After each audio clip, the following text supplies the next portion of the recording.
Estudiantes, bienvenidas y bienvenidos a esta primera cápsula educativa de la asignatura Metodología de Investigación Social, semana 3. En esta oportunidad hablaremos de los enfoques de investigación, tanto cuantitativo como cualitativo y sus principales características. En primer orden, hablamos de lo que es lo cualitativo, donde su principal paradigma es el constructivismo. ¿Y qué nos dice este paradigma? Que no hay una realidad objetiva y que es creada socialmente. ¿Qué quiere decir esto? Que la interpretación que las personas y que cada uno de nosotros le podamos dar a lo que son los objetos, por ejemplo, puede ser muy distinto a lo que tenga la otra persona.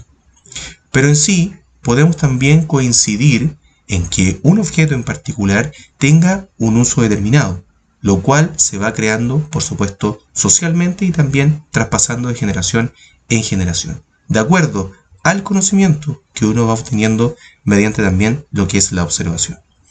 Por un lado, el investigador y los individuos se involucran. El conocimiento resulta de tal interacción entre ambos personajes, el investigador cualitativo y los individuos, nosotros, como sociedad, nos involucramos desde lo que es el proceso de investigación. Por último, es comprender el mundo desde quien la experimenta.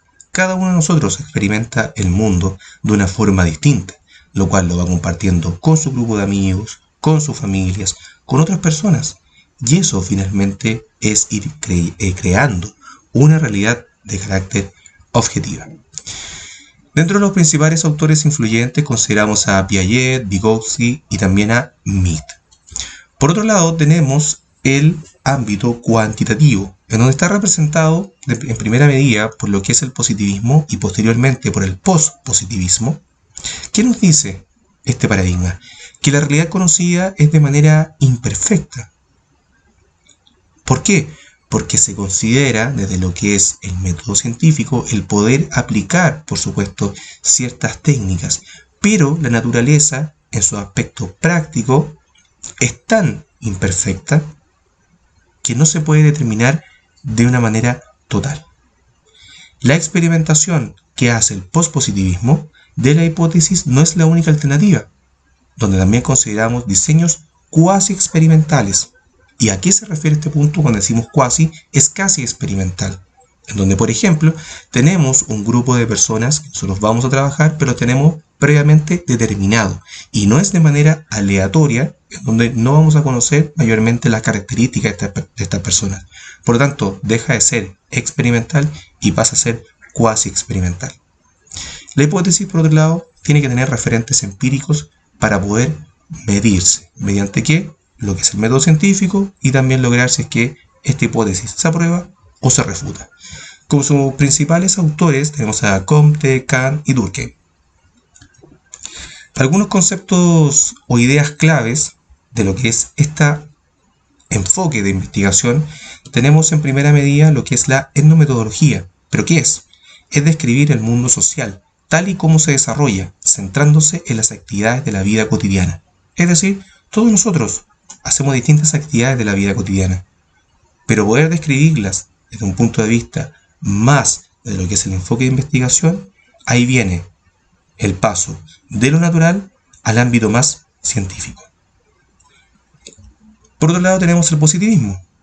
Recuerden, el postpositivismo nace del positivismo. En este caso el positivismo es una corriente cuantitativa, por supuesto, es más rígida y poco flexible. ¿Por qué? Porque está en combinación con una de las ideas claves que viene más adelante, que es la verdad absoluta, en donde solamente se considera una sola verdad y donde no hay mayor interpretación o que existe una realidad totalmente imperfecta. Luego tenemos la investigación cuantitativa, que encuentra su apogeo en lo que es el año o en la década de 1950, posterior a lo que es la Segunda Guerra Mundial, con pruebas de selección, los test, revistas científicas, el SPSS, que también se puede ocupar en lo que es nuestra profesión de trabajo social para analizar de manera cuantitativa ciertos términos. Luego tenemos el ámbito de lo que es la verdad absoluta, que es un término asociado al paradigma, por supuesto, cuantitativo, con el postpositivismo, y el método mixto queda en duda lo que es la verdad absoluta. Donde hay una realidad imperfecta y se introduce el método mixto, Esto queda totalmente en duda. Y por último tenemos el método mixto, que es la combinación de las posturas en contra de los paradigmas cuantitativos y cualitativos. O sea, recoge lo mejor, entre comillas, de cada uno de los enfoques de investigación, tanto cuanti y como quali, para poder crear este método mixto y desde ahí, por supuesto, sacar sus propias conclusiones y herramientas a trabajar.